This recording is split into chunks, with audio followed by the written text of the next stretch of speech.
Okay, well, let's go ahead and get started. Thank you all for coming today. And this is the Biology and Society Conversation Series. And the overall goal of this is to provide us with a forum to have interdisciplinary discussions. So some of you have been coming, have heard me say this over and over again, but it's good to sort of put everyone in the mood because what we're not trying to do here is have your normal specialized talk where someone addresses a specific topic for 45 minutes, and then there's a couple questions at the end, and then everyone moves on. Part of what we're trying to do here that's different is to bring together a group that might not meet in one place very often around a big problem that no single discipline can tackle on its own, or no single community within the university can address in isolation. And so that gives us something in common.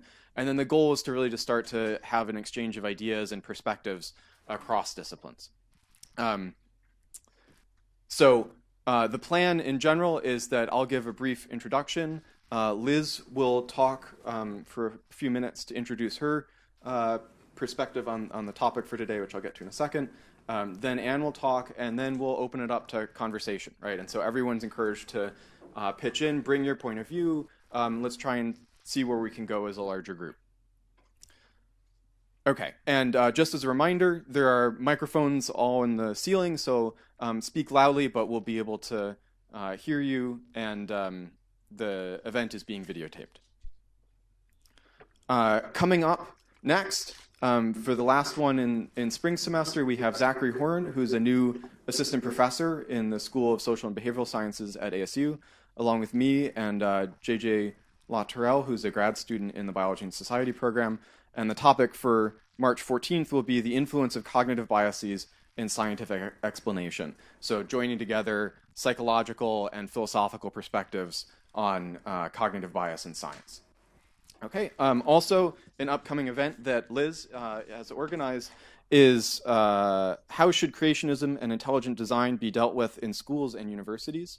This is on Tuesday, March 13th at lunch in this same room here. And if you're interested, please RSVP in advance. If you want to mention anything else, Liz, go for it.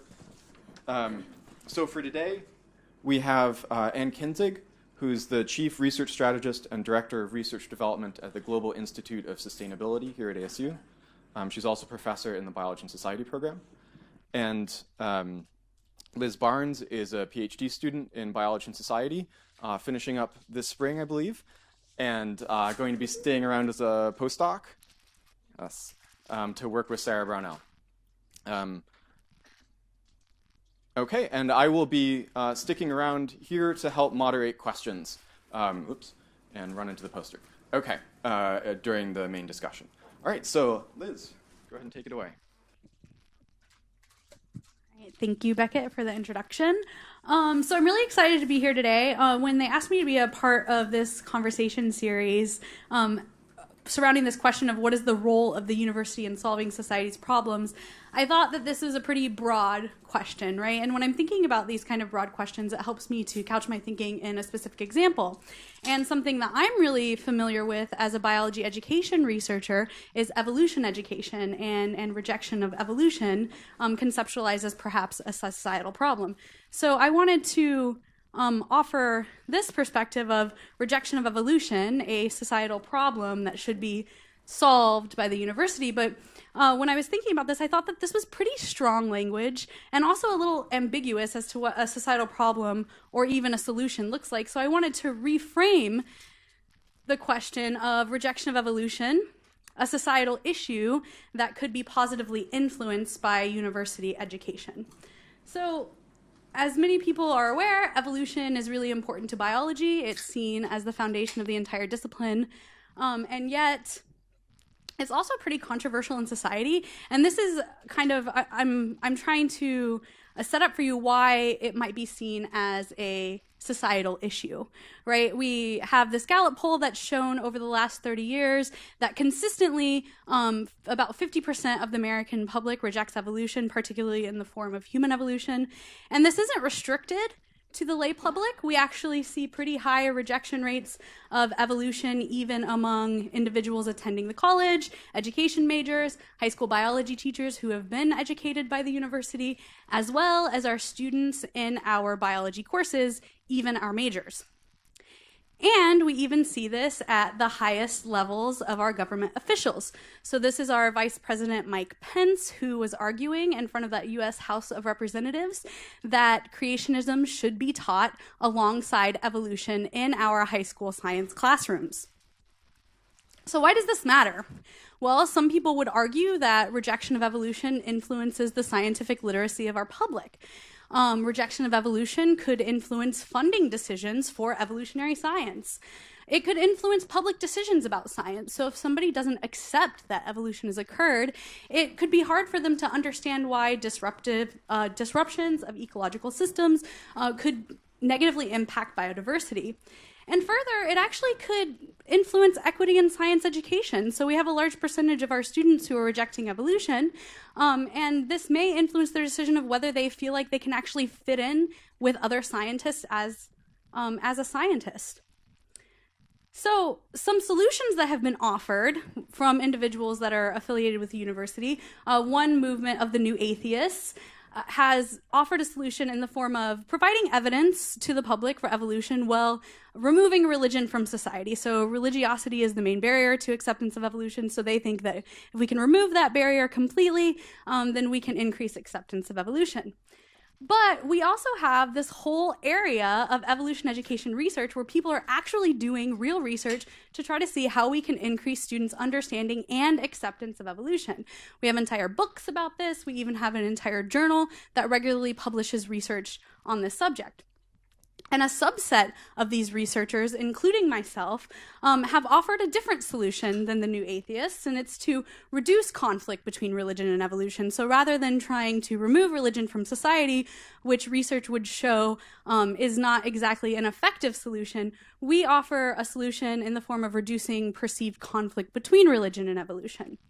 And using some of these teaching strategies that we've come up with, we found that this can be an effective solution, partial solution.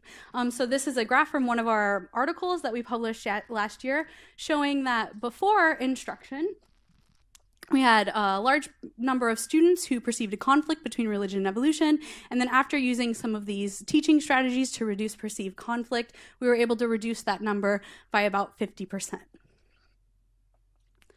So I want to come back to the original question. So rejection of evolution, a societal issue that could be positively influenced by university education. But then some broader questions I want to leave us with is, what is actually sufficient to count as a societal problem? So going back to this graph, we see that half of the American public might argue that it's not a societal problem. But evolutionary biologists likely would argue that it's a very big societal problem. But is it enough for this group of academics to think that it's a problem to count as a societal problem? And then should university professors teach students topics with the intent to have them incorporate these topics into their worldview? Or as biology instructors, should we just teach to the test? And I would argue that if we actually want students to use evolution in their scientific thinking, that we want them to incorporate this into their worldview. We don't make this distinction with other things that we teach, such as like the composition of cell membranes or photosynthesis. So why would we make that distinction when we're teaching evolution? And with that, I will then move on to Anne. I don't need that. Oh, right. Anne has her own microphone. Okay, there we go. So my thinking over the last several years on this topic has been prompted more by what I see as some of the change in the academy relationship thinking about society's problems and solutions. Scientists engaged in research, they identify the problems they want to tackle. That can be curiosity driven, or that can be a perception of a real problem in society.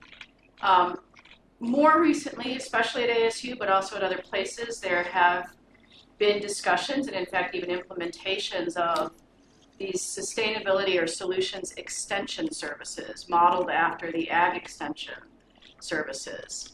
And there's also a lot of universities developing these knowledge to action networks where there's more of an identified client or consumer or even collaborator or partner in the research. And I see some real pros and cons here. So in having talked to a lot of people about this, I think there's been insufficient thought to what the implications of that different model might be. And I agree with Liz, what is a societal problem? One, and then what does a solution even look like? And I'm going to come back to that in a second. So what are some of the pros and cons? And I clearly have more cons here than pros. But, I am all for, but I think we have to question the model of scientific governance of science as necessarily the best model for society. The Academy's got, I'm going to oversimplify here because we don't have a lot of time, but the Academy's gotten away with a long time with suggesting that we are the best arbiters of what the best science is. And by the way, the best teachers are the best researchers. And by the way, society should fund this endeavor. And I'm okay democratizing science a bit more. And I think it could introduce some interesting new pathways in the direction of the Academy if we are more responsive to society's articulated problems. But, so there's several buts. And this came about a lot when I was working with the Walton Sustainability Solutions Initiative under GEOS. But who do we serve? Are there clients that we would say no to? Is this just purely a cash-driven process? And I think most people would be really uncomfortable with that, and yet I found very few people in either thinking about a solutions extension service or action networks that had carefully thought through the principles of who the beneficiaries have to be. Are we willing to serve narrow private interests in these endeavors, or do we have to be delivering the public good more broadly? How broad does that public good have to be? Are we happy helping a richer community, North Scottsdale, or whatever you want to talk about,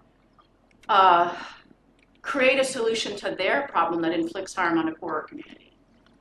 And I just haven't found very many people that have been willing to go through their principles of what kind of client-driven solution research they'd be willing to do. I have a lot of trouble with the word solution. I don't understand what a solution to a societal problem looks like. What does it mean to solve the problem of poverty? Do we ever get to solve these problems, or do we just navigate through them? Do we improve upon current conditions? But I especially have a problem with saying that the university could offer solutions. And I have a problem with that precisely because I think there is no societal problem we face, not zero, that isn't ultimately about values in what you decide the best solution is. Even if it's just the best next step forward and not a solution. And so we can't pretend that we could actually, as neutral arbiters, evaluate or offer the solution to a societal problem. All we can do is evaluate alternatives to the best of our ability and try very broadly to say who has benefited and who has not, or what the trade-offs are that we're navigating. And I think, and when I talk to people about this, they're like, of course everyone understands that, but I think language matters. I think the way that you say things matters. And if you're going to say we are a solutions extension service, then you seem to be implying that we can offer solutions.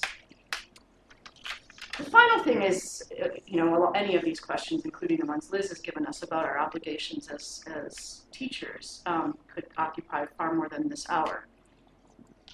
How do we defend ourselves as neutral arbiters of societal disagreements? And I think there's at least two parts of this. One, for people ourselves, right? So Beckett reminded us in our pre-session meeting that we're biased in everything we do as scientists, right? And it's the questions that we choose to what we decide counts as evidence. All of this is influenced by our own values, even if we're not aware of it.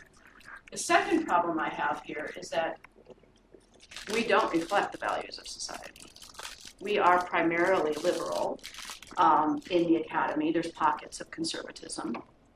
And we therefore can't claim any of this neutrality in competing values.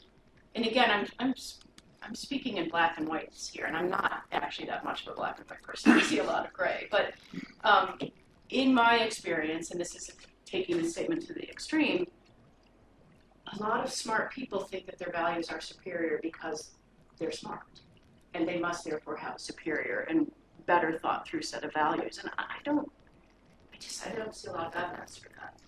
And so when we go into the solutions communities and frameworks and engagements without an awareness of the position that we hold and how our own biases might be altering that, I think it's a problem. I'll end with one vignette and then we'll open it up to discussion because I'd love to hear what you think. But I worked in DC for a year, and one of the things I did in the White House Science Office was help prepare people who were going to give congressional testimony through the agencies. And I always said, no one ever listened to me, but that if you got asked by Congress what society should do about climate change, your answer should be, I can't tell you that. I don't command enough of the science to know how we should trade off equity and environment and jobs and health. I only command a little piece of the science. And if I told you what I thought we should do, I would be doing it as a citizen and not as a scientist. And I should be allowed to use this platform as a citizen.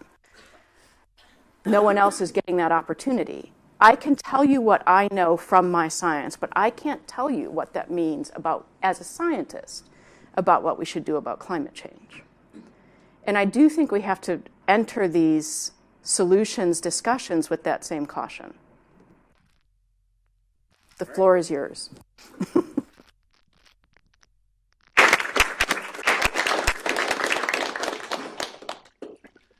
Okay, so we had the big question, what is the role of the university in solving society's problems, and two different takes on what solutions and problems and responsibilities might be. I think I'll just go ahead and open it up, and we can take it in whatever direction people want to go. I'll be keeping track of questions, and I may try and channel us if we're on a certain topic and you have a question that would take us in a different direction. So, any initial comments? Yeah. Sean. So I wonder, addressing both Anne and Liz, so did either of you have trouble answering the question in the sense that the question presupposes a dichotomy between society and the university? And is there danger in setting up this dichotomy in the first place? Did something in your mind balk at the question to begin with?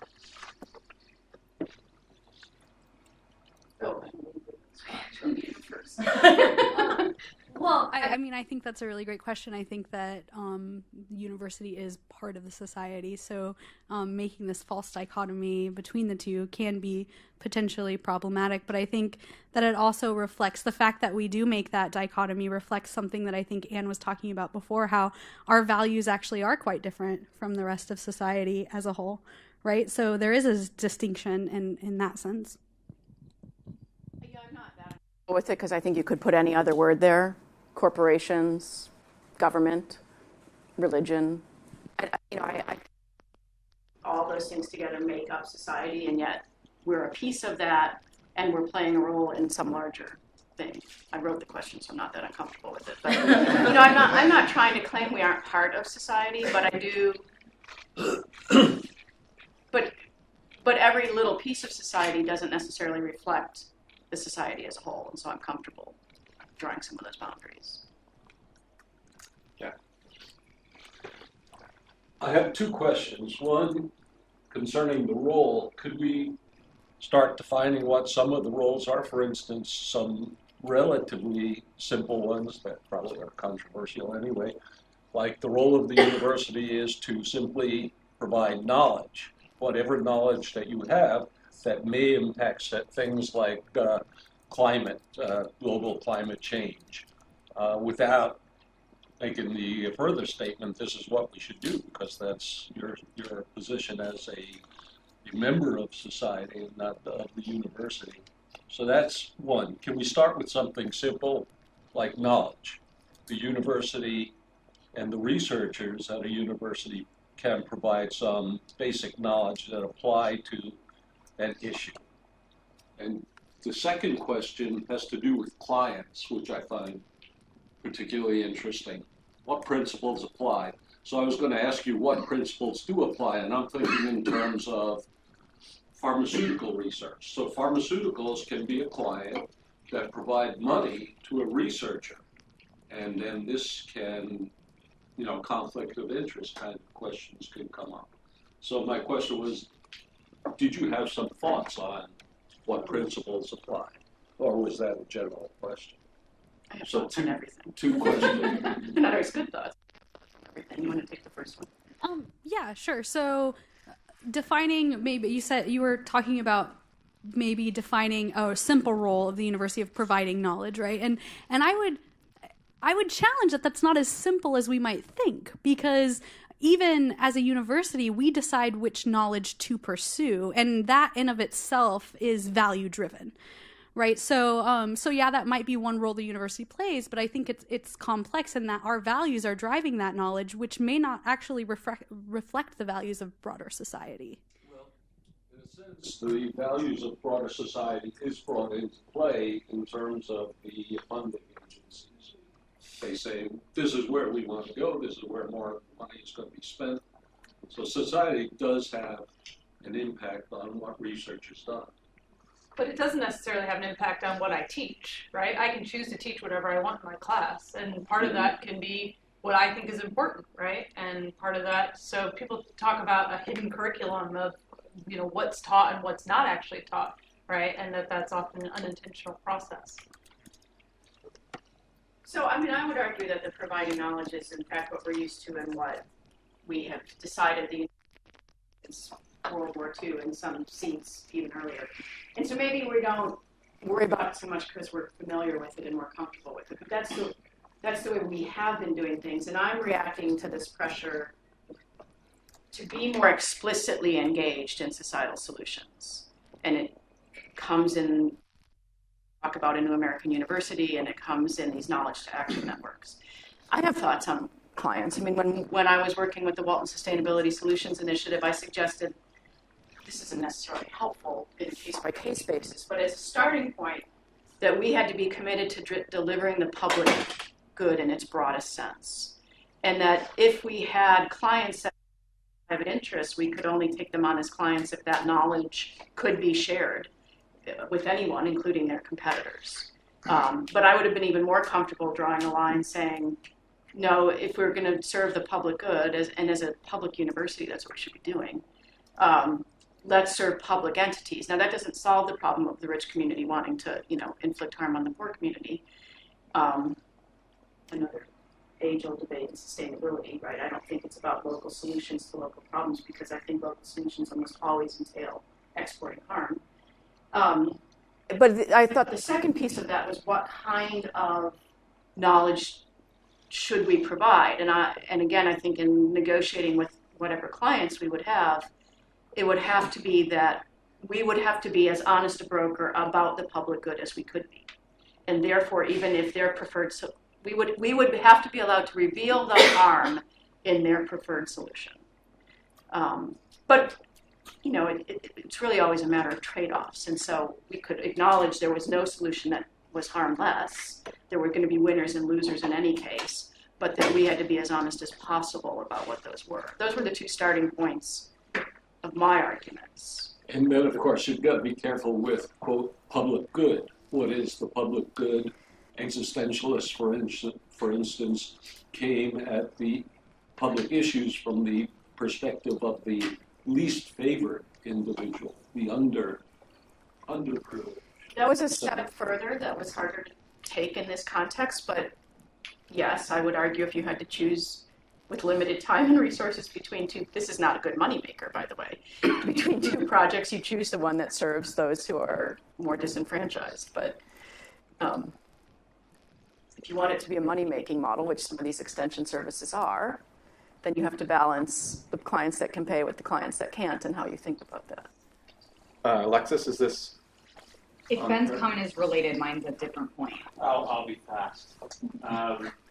Thanks. This is really fascinating. If I'm reading between the lines, Anne, are you concerned that the the idea here is not just societal responsiveness in general, but there's already kind of an attitude about what form this is supposed to take in terms of the client model and What form the solution is supposed to what form this enterprise of a kind of quasi co-op or quasi extension service is supposed to take. Is there already a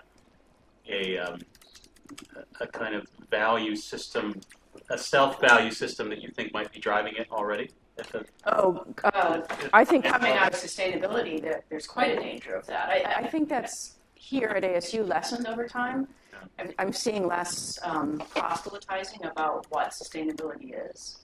That we know the answers for people. I'm seeing a little more openness to the notion that we might not know the answers. I mean, I remember having these discussions with someone who thought that it was criminal not to recycle, and I'm thinking, gosh, really, this single mother of 3 children, 2 jobs, maybe recycling isn't high on her list, right? I mean, maybe she has bigger problems. But more what I'm afraid of, Ben, is that people aren't thinking carefully enough. If we're going to develop a different engagement with society, which I'm fine with, we think carefully about what that means and what our responsibilities are. And I'm not seeing some of the people who are engaging in this think very thoughtfully. But on average, people aren't thinking enough about the principles that would govern that new kind of engagement.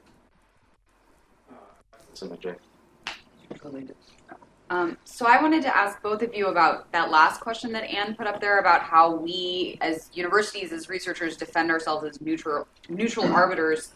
And I guess my question is, A, can we defend ourselves as neutral arbiters? Are we capable of being neutral? And also, should we be neutral? Should we present ourselves as neutral? Should we work toward neutrality? Or is there another model that maybe doesn't include neutrality that would be better or more honest or would lead to different questions, better questions, whatever?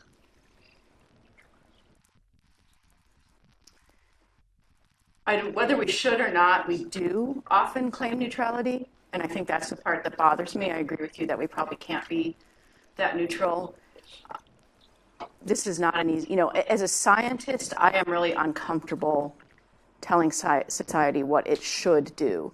And yet I recognize that the traditional role of the university has been their discipline, like philosophy, like ethics, like the humanities more broadly, to say, no, we actually have an alternative vision of society that we are willing to fight for, that we do think is better, that is founded on these principles of taking care of those who have less. And so I don't have an easy answer to that.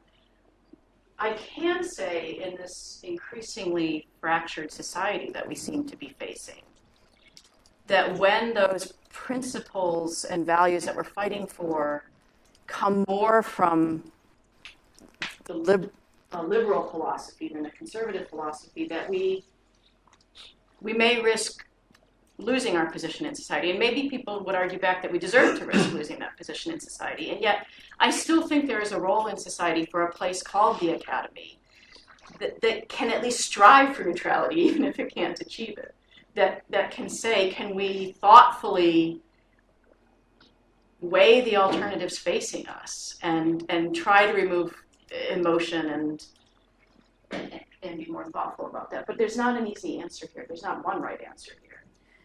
Yeah, so I think that's a really good question. And I don't think that it's possible for us to present ourselves as neutral arbiters, as we put it. I think that just as human beings, we're always trying to advocate for our own values. But I think that what we can do is that we can be a lot clearer about the distinction of the science that we're presenting and when our values are acting, right? So right now, I think that when we talk about these things, often those two things are mixed together, right? And we're not clear when we're talking about this is the science, and then this is what I think that we should do, and that's driven by our values, right? And if we made that distinction and we were clear about that distinction, I think that we could maintain our position in society and respect, and still have respect from society if we're acknowledging when those values are playing out.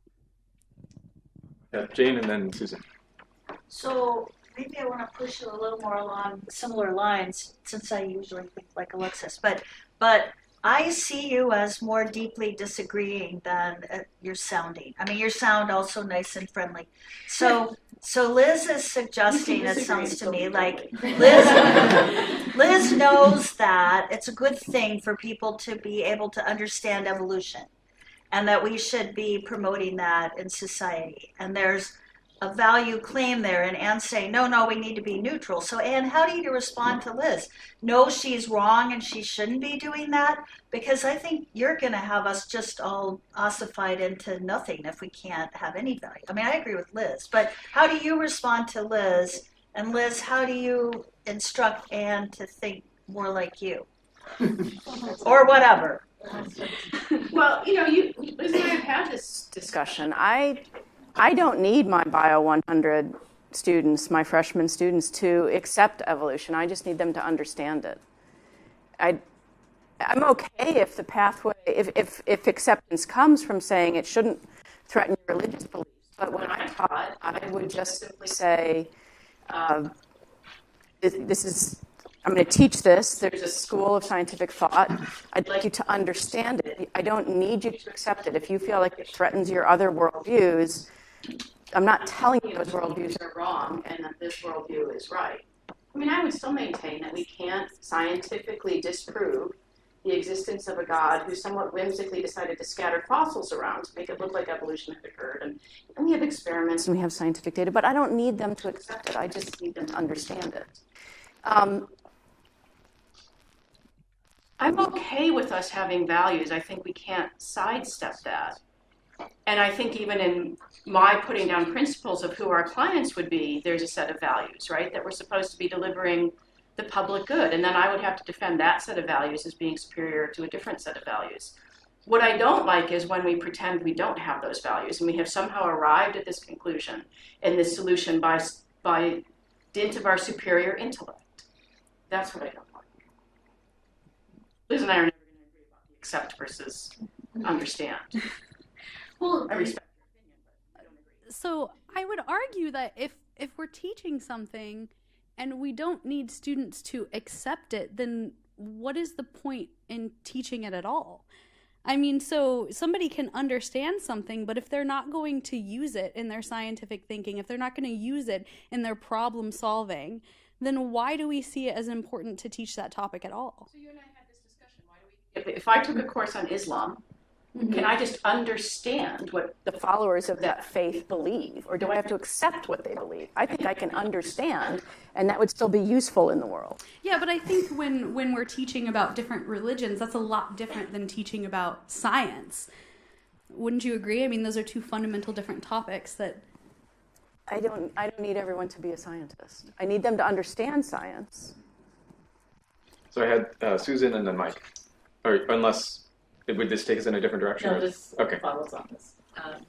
Yeah, so I'm listening to you both and I'm thinking, why do you feel that science has some special privilege that other knowledge does not have, right? I mean, so there's this, and why do we always default to the climate change, evolution, as though these are the only aspects of science that serve society or could inform society or help? Because they're the two areas that are the most fraught and where they're not actually the higher level of debate that you're having is not actually grounded in science. So if I look back at the original question that you posed, it had nothing about evolution, really, right? It was really asking someone, do you believe in a God as a creator, right? I mean, that was the answer to your question. And as someone who spent the first 21 years of their life in Catholic school, I can tell you that you live in those two worlds simultaneously as a science major without it conflicting in any way, that you could accept that there is this God and you could accept that there's a science of evolution and you could understand natural selection and you can, fitness and all that kind of stuff. And these two things don't collide.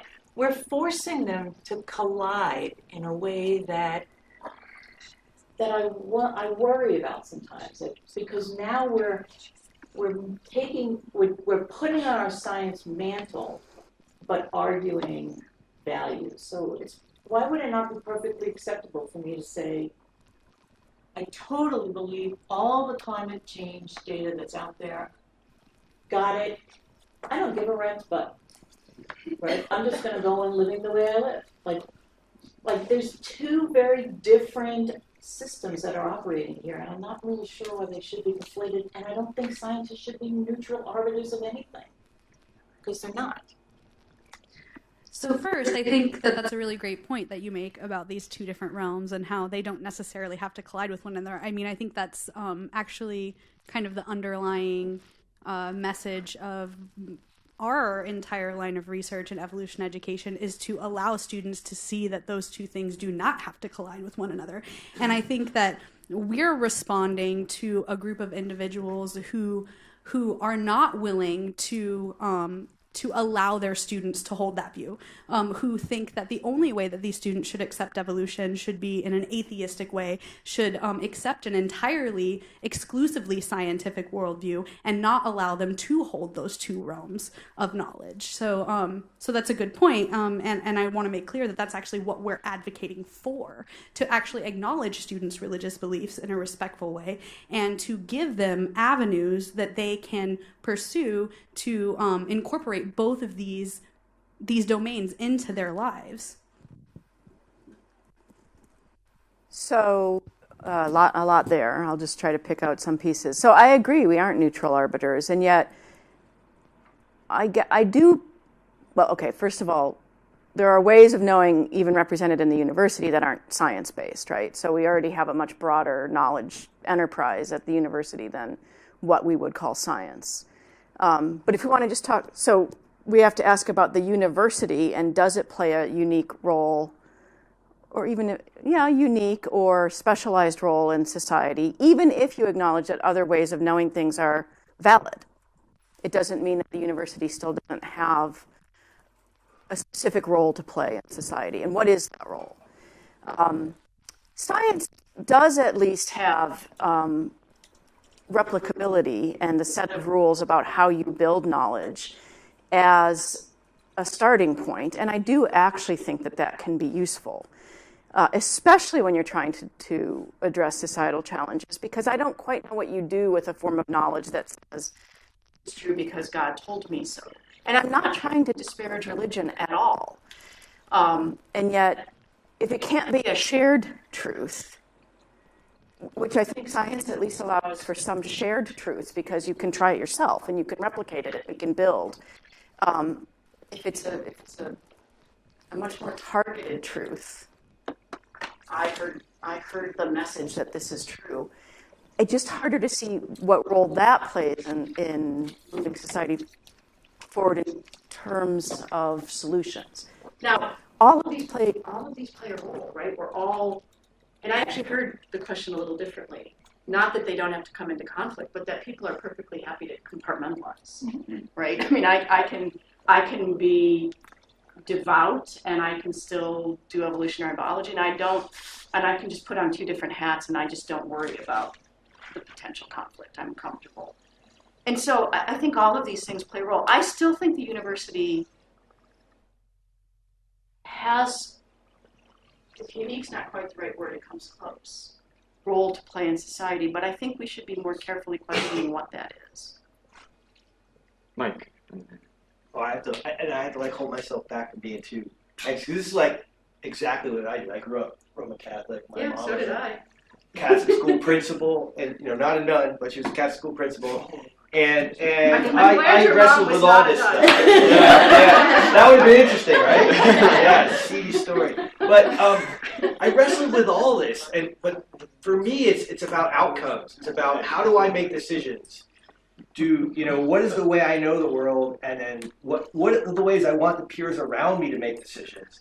And I like what you said about shared knowledge, because to me, if I feel very comfortable based on evidence that there's some knowledge, I don't want people putting on two different hats. To me, this is like quantum mechanics. Like you ask a physicist, they'll explain it to you, but when they go home, they act like the world really does exist and there are every possible probability. And time is real. And that's right. That's exactly right. And you ask them, and they're like, yeah, it's just weird.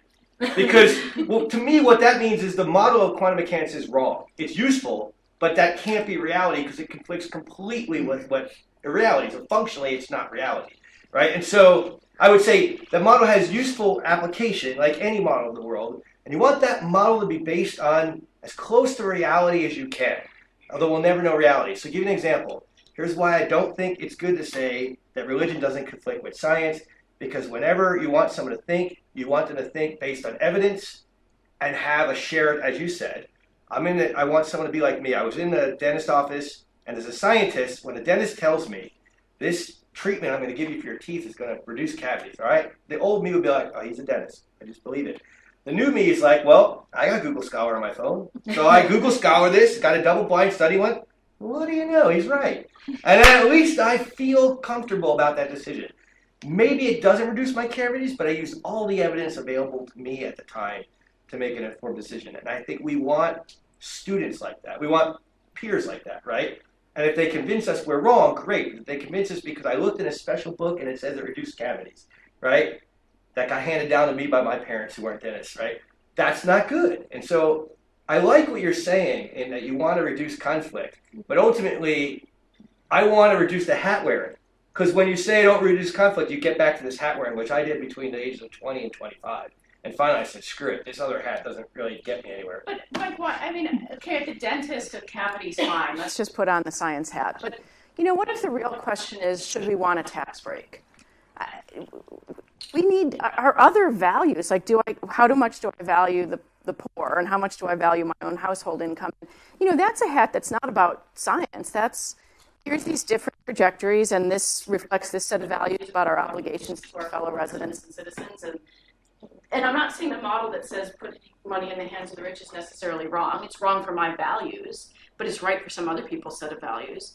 I think we have to wear those other hats that say there's not a right solution here. Like reducing cavities is fairly straightforward, but unless you like cavities. But in other cases, your other hats come in. What moral compass am I following? Well, that's the thing about values. They're like opinions, right? Everybody's got one, and they're different. I would call them. And I'm not sure that there is I'm virtually certain from my own world that there is no correct value. Yeah. Right? There's no objective outside, right? That's my point. If there was a God, it would make everything really easy. Depends on which God you're getting. If you're getting the God of the Old Testament, I don't think it's easy at all. We have no evidence for a lack of a God, right? And so something that Liz has been particularly interested in is how evolution instructors are using atheistic definitions of evolution when they're teaching, when all of us should be using an agnostic definition, right? We have no evidence that there is no God adds nothing to our model. That's what I would argue. And therefore, there's no reason to go there. I'm not talking about polka-dotted pink dresses that also became actors that then roll up proteins. There's a whole bunch of infinite number of explanations that have no value to the outcome. But you presented your argument as you have evidence that there is no God. We have no evidence. I did not say that. I said God has nothing in the model. Which God would have been my question, right? My first question, which God? You presume that we're using the same God. Like, I think we all have things that we don't know. And a lot of those things are the same. And there are a lot of people that don't know a lot of things that other people know based on what they've seen. And I think that's how we should just think about it. We should just admit we don't freaking know. And it's scary, but that's okay. That's the biggest problem. People make shit up. I had a couple questions here, so I think from here and then to Christian. Okay, just a couple of comments on the previous discussion. One, with respect to neutrality, you've got to remember that most scientists, I'm not saying this is right or wrong, I usually oppose this, but most science done at a university or elsewhere is based on a cornerstone of objectivity, which implies a neutrality. You try to get at objective truth. Whether or not there is an objective truth is another question. And number two, if you say, I don't give a rat's ass about climate, I understand the climate arguments, I believe all of that, it's scientific stuff. I do actually. Yeah.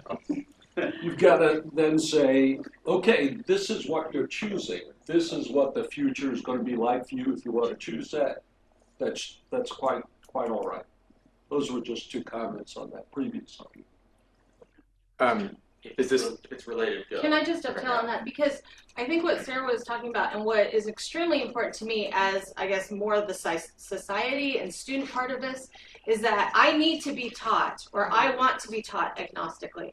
I want that because I, as an extreme Orthodox religious person in this room, I want to be able to learn without someone telling me and throwing it in my face constantly that you're wrong. You believe in God, you're crazy, or whatever it is, because I get that enough in daily life anyways. But I want professors and I want education at ASU to be not so have the slant towards the fact that my entire life view is wrong. I want the education to be what it is. I want to learn about evolution. I believe strongly in evolution. You guys call it two hats. I call it one hat. Everything in science is always lending me more strongly towards the religious side. So it's not that it has to be so compartmentalized, but I want the opportunity to learn agnostically, using that phrase. And when I am taught atheistically, or I'm not explaining this well, but you know what I mean. Like if my professor is. I want to say Montfort, but I can't. But anyways, I love him.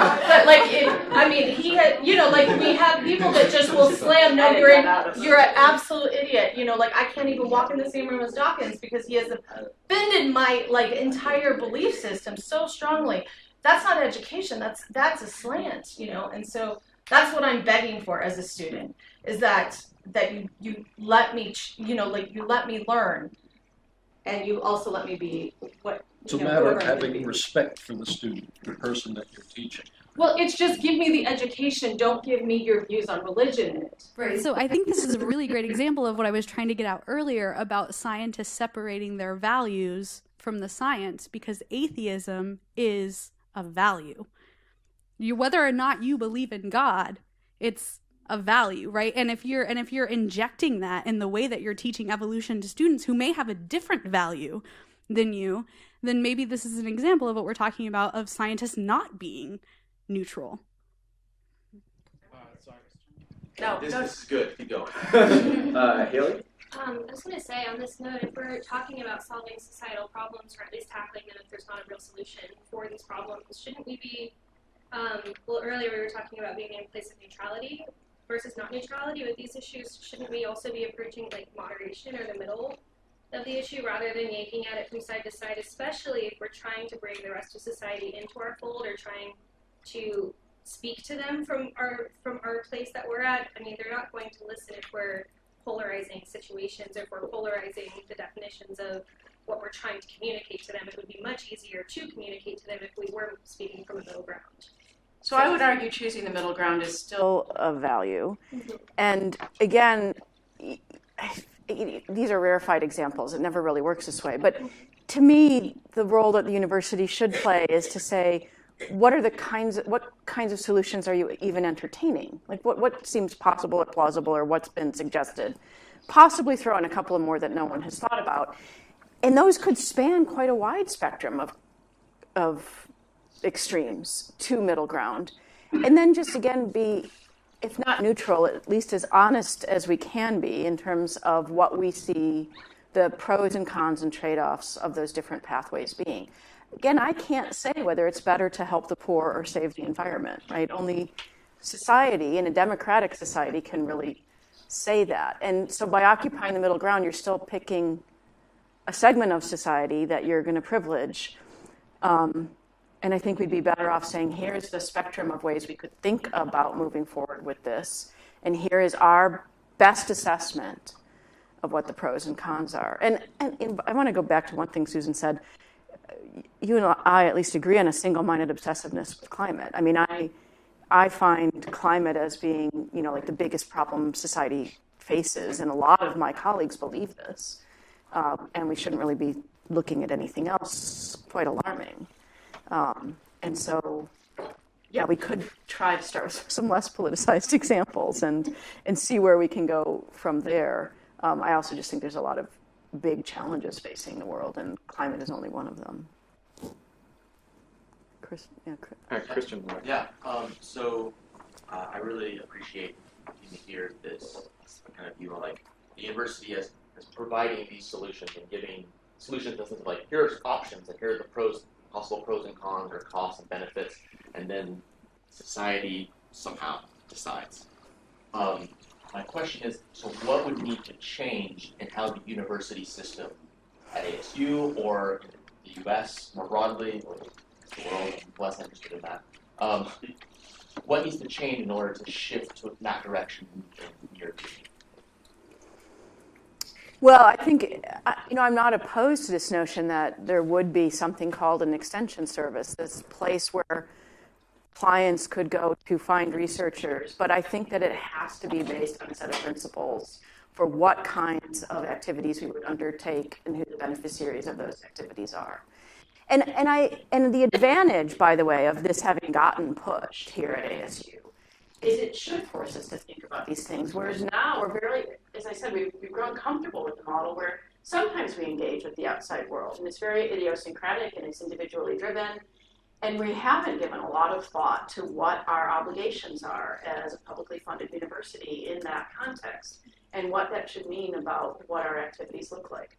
So I think we could have that set of principles. I also think the incentive and reward structure, if we decided we really wanted to go further in this direction, needs to change, and not to discourage curiosity-driven research, which I think will forever be an important component of the academy, but to think about what kinds of activities should we be rewarding? What kinds of activities do we want to privilege at the university? Some of the bio and society students have heard me talk a little bit about the fact that I think in the next 20 years, maybe even a shorter time period, this is a broader observation, but we're facing what I think will be a renegotiation of the scholarship society contract and the role of universities in our society, right? We've pushed the value proposition for degrees probably to the limit. We keep raising tuitions with a funding model. Jim talks about this a lot. The funding model for universities is fundamentally changing, and we have for many decades gotten away with the proposition that the best researchers are the best instructors, and I don't think we have a lot of evidence for that. And so, what is that new model going to look like? And we can either be passive about that, or we can be actively engaged, again, as citizens of society as well as scholars, to say, what should that look like? What do we want it to look like? What incentives and principles would we have to put in place to get there? I'm puzzled by something here, and I think I haven't quite fully understood. Because it's something that both of you are saying in sort of different ways, and I think I must have misunderstood. Anne seems to be saying that qua scientists, we shouldn't tell society what to do because their values may very well be different than our own, and probably are.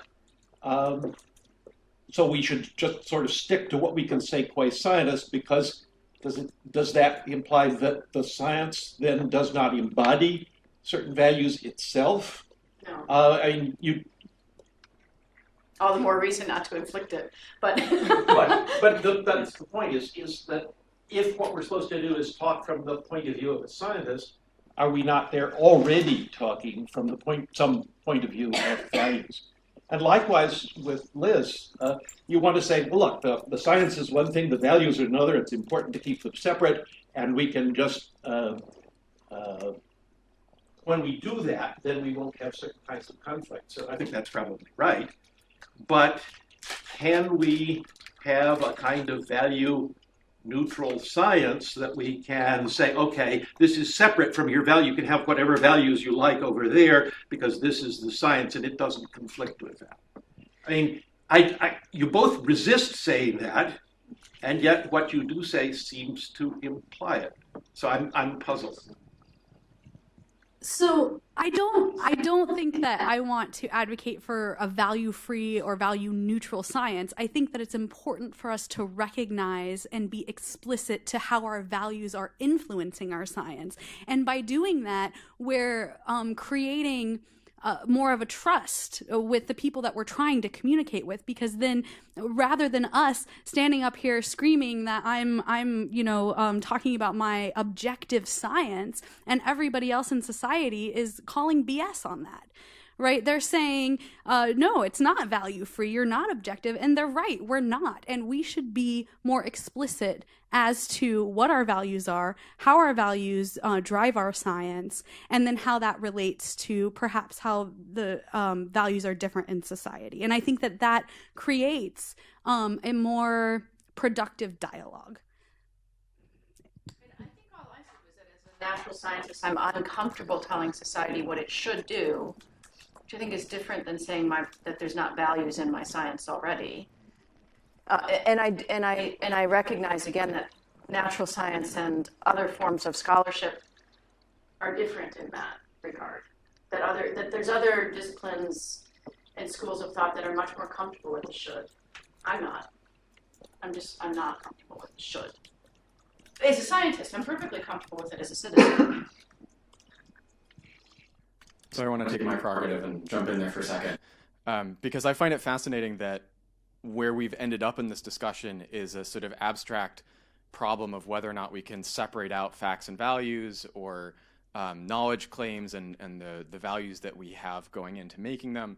And another way of tackling it would be to think, why do we have this group of people in the room together right now? Why do we have a university that's as big as it is? Yeah, which is actually a great reason, right? I mean, in the sense that that takes us down to a more concrete material or organizational sense of why we have the problems that we do. Not that we can't figure out how to separate facts and values in the abstract, but one of the worries I always have is maybe we have this problem because we think universities should always get bigger, right? Maybe if all universities were 50 faculty and a couple hundred students, we wouldn't have these problems because everyone would be, we'd have a small enough group that they could actually come to some kind of agreement about what they wanted to do and what they stood for. And if you didn't like that, you'd go to another university, or you'd ask someone else to help you with the problems. But when we have perpetual growth and always try to bring in more faculty, more students, we kind of make it impossible to ever have any common ground, because now we've got, ironically, enough of the diversity of the university that nothing is exceptionless about what people believe or value. But at the same time, we're now hamstrung because we can't actually stand for anything without excluding someone. So in some sense, I'm wondering whether the setup for the problem here is latent in our idea that universities should be big, should be growing, should be institutionally always trying to expand their role, rather than finding a niche that's a nice, modest size where agreement is possible and so values can be explicit and shared.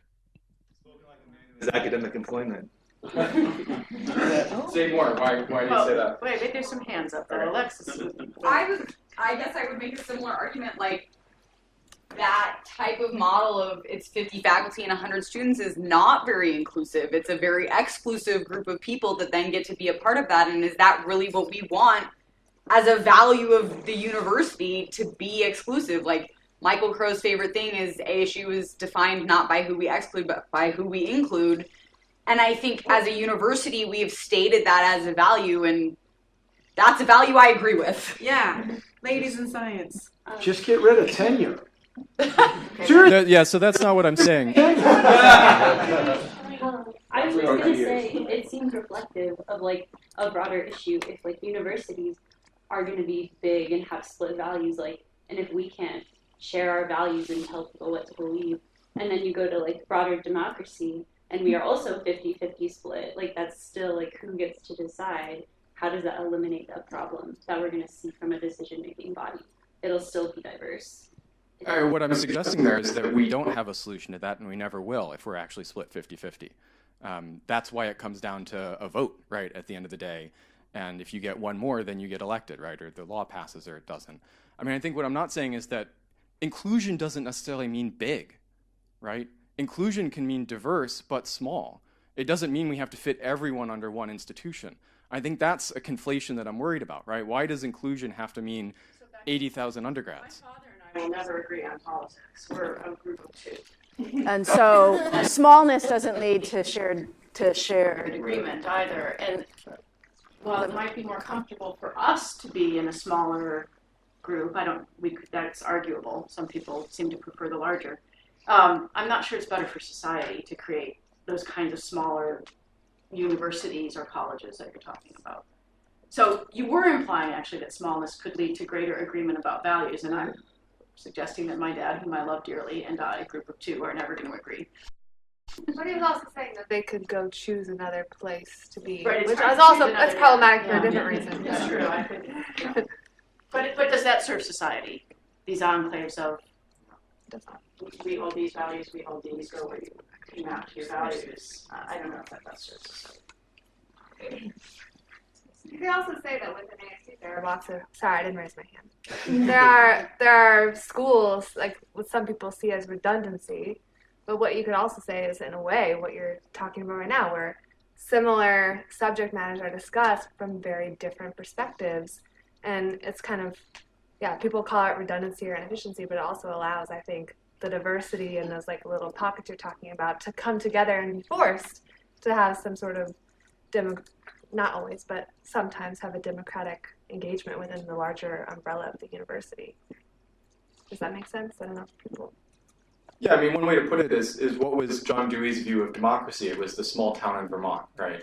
And so you didn't have people that agreed on all of their values, but they shared enough of the valley that they lived in, that their professions were farmers and craftsmen, and a couple politicians and some other industry.